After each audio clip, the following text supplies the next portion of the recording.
Hello and welcome to your intentionally fabulous tip of the day. I am Kelly Calabrese, and today we're talking about getting unstuck. Oh my goodness, if you're like me, it is one of your least favorite things to be stuck. Nothing is more frustrating to me than stuck. This place of kind of limbo where you're just not sure. You just know you don't want to be there. So what do you do when you feel like you're stuck? Maybe it's between a job, a relationship, a move, just this next season. You know what you're doing is not the thing you're supposed to be doing anymore, but you don't know what the next thing is. Ugh, frustrating, right? So number one, intel, right? Gather information. We know knowledge, wisdom, all of that will help us to make a really good decision. I remember when I was 17 doing my very first Tony Robbins program, and he talked about making that grid. What's good about this? What's bad about this? What's not good about this? And what's not bad about this? So, really, the four quadrants of what's good about staying, what's good about going, what's bad about staying, what's bad about going. And just writing that list a lot of times will give you revelation to help you get unstuck because it becomes clear when you write it down between those four things that, okay, yeah, no, it's bad to stay in this, or here's why it's good to move to that. So, information, intel, that's number one. Number two is identify your fears. We all have them and they keep us stuck. There's something that's keeping us from getting to that next thing. There's some fear, probably not a real fear, but one we created about the future that hasn't even happened yet. And it has to do with, just keeping us stuck there in the sameness. So identify, what is it that I'm afraid of? Am I afraid to move? Am I afraid to leave a relationship?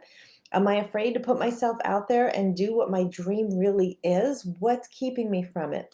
Another is talk to yourself, the self-talk. I have a favorite pastor of mine, Bill Johnson. He says that we have two choices, right? We can do or we can be. Try one. If one doesn't work, try the other. So sometimes we just don't know. So talking to ourselves, just being in silence, talking to ourselves and talking to our higher power and have that conversation in the quiet time, in those moments is where revelation happens, is where we get insight, we get clarity, we get creativity. So stopping all the intake from the world and just getting quiet with yourself and getting honest with yourself.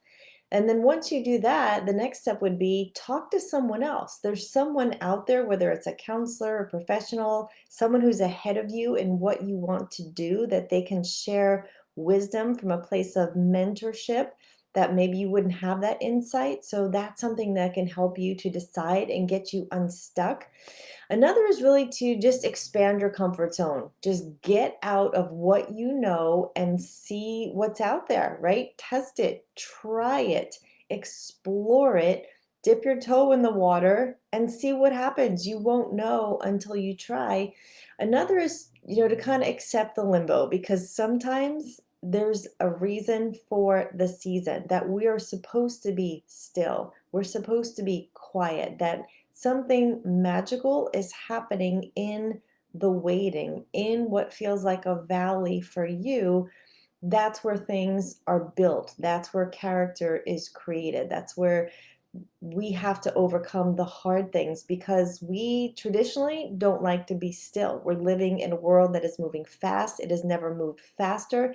And unless we intentionally take the time to be still and evaluate this limbo season, this what's working, what's not working, then we're never going to have that progress. Then we might never get on the right track. We might miss it. And in the stillness is where the rest and the growth can happen. So be okay with that. And then finally, as my seventh tip, when you're feeling stuck and in limbo, I would say do it sloppy. Once you feel like you know what it is you're supposed to do, it's not going to be perfect. Get into the action because that's where it starts.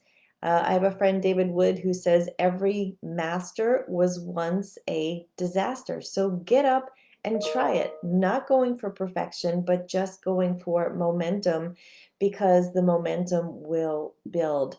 So, friends, I hope that helps you if you're feeling stuck. I know what it feels like to be stuck.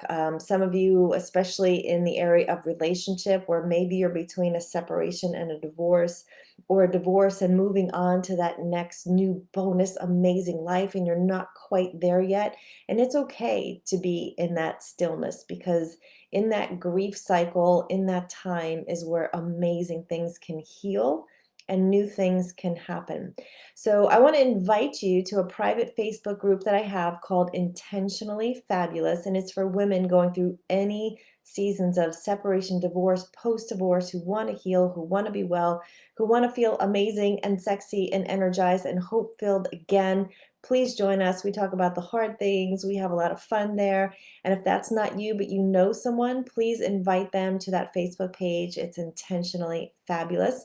Thanks, everyone. Have an awesome day. And I'll be back here tomorrow with your next Intentionally Fabulous tip of the day.